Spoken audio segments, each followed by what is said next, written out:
You know what? Drake's right. His album dropped, and I do believe that there was a reason other than him being scared of Pusha T that he didn't release another Pusha T track.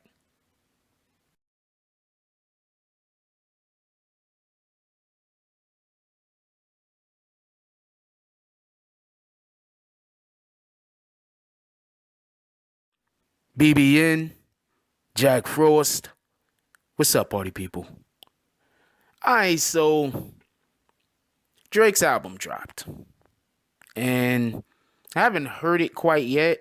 But oh man, I was listening to So Casino, yo, shout out to Casino. He a funny dude. So Casino, anybody that listens to Casino, also, there's a particular YouTuber that he's always like, not always, but you know, he goes in on him. The dude he goes in on is usually doing some clown shit, to be honest.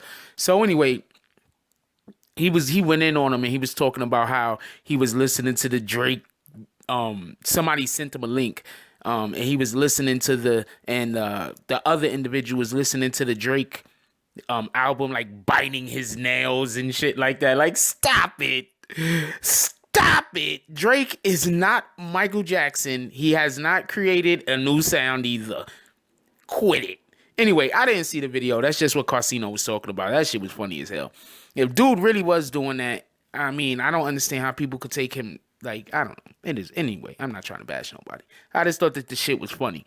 Anyway, so Drake's album dropped. And something came out of it. Okay, so we heard that Drake's album was going to be a double CD, right? A side, B side, or whatever. You know what I'm saying? I did a thing on it. I said, you know, there's a reference in boxing called the A side and the B side. Some dude tried to come in and say, oh, an A side and a B side, that's not that's a cassette tape reference. It's not a boxing reference. A boxing reference is the main event in the undercard. Okay, stop it. I'm not gonna call you an idiot because there was another guy in here that he said, oh, you call people idiots that don't agree with you. Nah, people disagree with me all the time. I call people idiots that say stupid shit. But I'm not gonna call him an idiot no matter how much he might deserve it. Okay, real quick. An undercard is all the fights that happens before the main event. Okay? So, okay. Exactly. So stop it with you don't even know what you're talking about. Just quit it. Anyway, so his album comes out and it's a double album. Yep. 24 tracks, I believe. Okay. Now, before a lot of y'all might not know this, but back in like the 80s and the 90s, almost every album was like 20 tracks. You want to know who actually, in my opinion, from what I remember, started when you have extremely mainstream artists having only a couple of tracks on their fucking album? Nas. I think Illmatic only was like 11 or 12 tracks. Before that, everybody's album was like, the first side of the album was like 8, 9 tracks, and the second side, the B side of the album, the second side of the album was like 8, 9 tracks. Like, you understand what I'm saying? Like, this was normal. When Nas only had like 11 or 12 tracks on his album, I forgot how many Illmatic had. Like, to me, I thought that that was a little abnormal at the time. Anyway, so Drake's album has 24 tracks or something like that. I think it's like 12 and 12 or whatever the case might be. So, comes to find out, this will be his last album on Cash Money Records. Okay, so let's go back for a second. Remember, I don't know if everybody else remembers this, but it was like last year sometime last year that Jay Prince had came out and basically said that Cash Money Baby was messing with his money and that they better up that cash. And there was like a beef going back and forth, and even on this current book tour or the book tour that he just had, he was asked about it a couple of times. Asked. He was asked about it. I don't know, man. Whatever. He was asked about it a couple of times, and no, he referenced, no, they gave me my money, this and this and that, or they're gonna get me my money, or whatever the case might be. But remember, Jay Prince basically is, I don't know if he's a manager or whatever the hell he is, big homie to Drake. You feel me? So I'm thinking that there's a good chance that he did a double album purposely because he had two more that he had to give out to Cash Money. And maybe there was some kind of loophole where by doing a double album, he can get out of his contract quicker. Now, let me bring something up real quick that a lot of people might not know about. So this is going to take a second. It's about Biggie Smalls. Okay, so remember Biggie Smalls' last album, Pardon Me, was a double album, Life After Death. I believe that was a double album. What a lot of people don't know is that there's some people that was behind the scenes that was saying that Biggie Smalls was trying to get out from under Bad Boy and he wanted to start his own label. This is prior to him being murdered. So that is why there's a lot of speculation to what hand Puff Daddy could have had, P. Diddy, Sean Combs could have had in the murder of Biggie Smalls. I'm not accusing him of anything. Let's just be clear on that.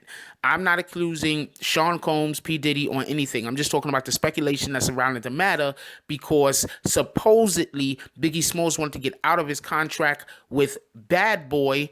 And also, in addition to that, it was said that he wanted to start his own label up. He was really not happy with the situation that he had going on there, allegedly, quote unquote. You understand what I'm saying? Like, I don't know, but this is the story that had been going around.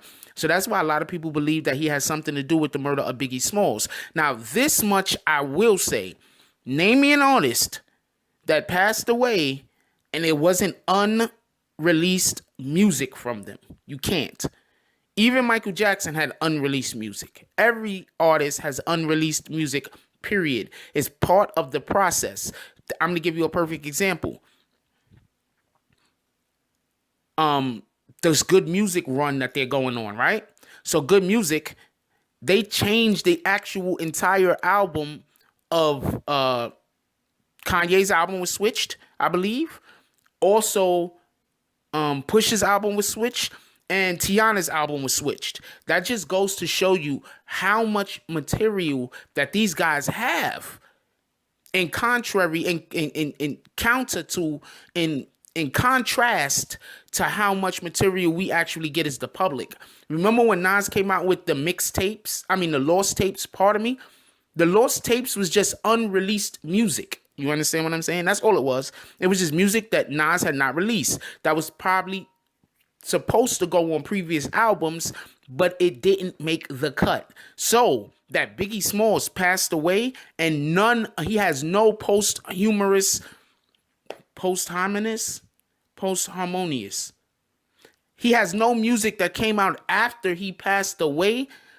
That is just a red flag to me because I personally have been in the studio numerous times and I know how much material actually gets produced that the public never actually hears. Okay, so we passed that. Back to Drake. So there's a good chance, I believe, that Drake purposely dropped this double album. It had nothing to do with Good Music. It had nothing to do with his beef that he has with Pusha T. Now, check this out. Well, Kanye West, he probably, I don't know if he wants to say anything to Pusha T. Now, check this out. If he produced any more music under the Cash Money label, that would be Cash Money's.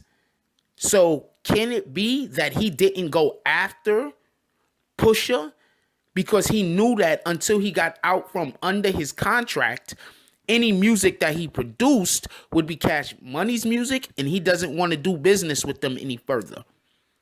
Maybe that's what was going on. There could be a good chance of that.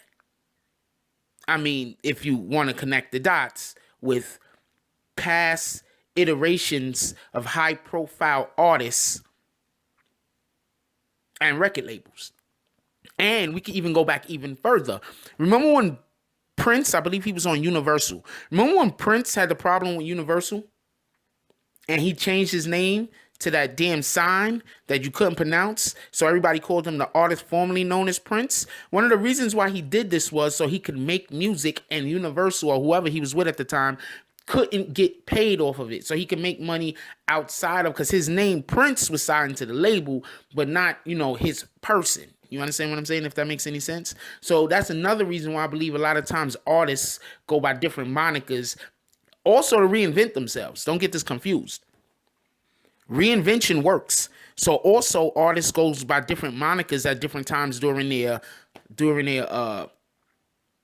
career because they want to reinvent themselves. But can it also be because the fact that Prince did it, it probably means that it has something to do with the how do you say, the wording of the contract. And for everybody that doesn't know, Jay-Z, I believe, now owns Prince's catalog. Jay-Z owns all of Prince's music that he's put out and that he hasn't. So that's just, just another thing that I'm just gonna throw in there for everybody that did not know this.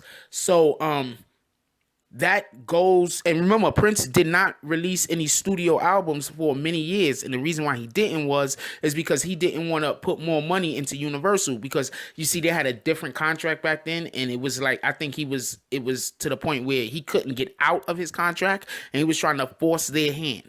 Anyway, so back to Drake. So I'm believing that Drake dropped the double album because he wanted to get out from under Cash Money. He has said, or at least this is what's being reported, that after this album that just dropped, he is no longer under Cash Money. Guess who is no longer under Cash Money? Lil Wayne. Lil Wayne is signed directly to Universal now. So when we look at all of these things and exactly how everything is falling out, maybe Drake will have something to go back at Pusha. And it's not because he was scared, but more so because he didn't want to put it out under the banner of Cash Money. Anyway, leave the comments down below. I want to know what you guys think about everything that I said. Any points, the Biggie, the Prince, the Drake Pusha beef, whatever it is. I just want to know what y'all guys think about any of this. If y'all have any comments, leave them down below. Like, comment, subscribe, join the notification gang. # Bronx Bombers. Let's get it. I love y'all. Take care of each other. Hug the kids for me. I haven't forgot about you. And that's all I got on this one. I'm out. If you like this video, please hit the like and subscribe button. If you would like to help dictate the direction that this channel takes, please leave a comment. All comments are appreciated, whether positive or negative. Thank you very much and enjoy your day. And remember, positive thoughts cause for positive things to happen. Let's get it.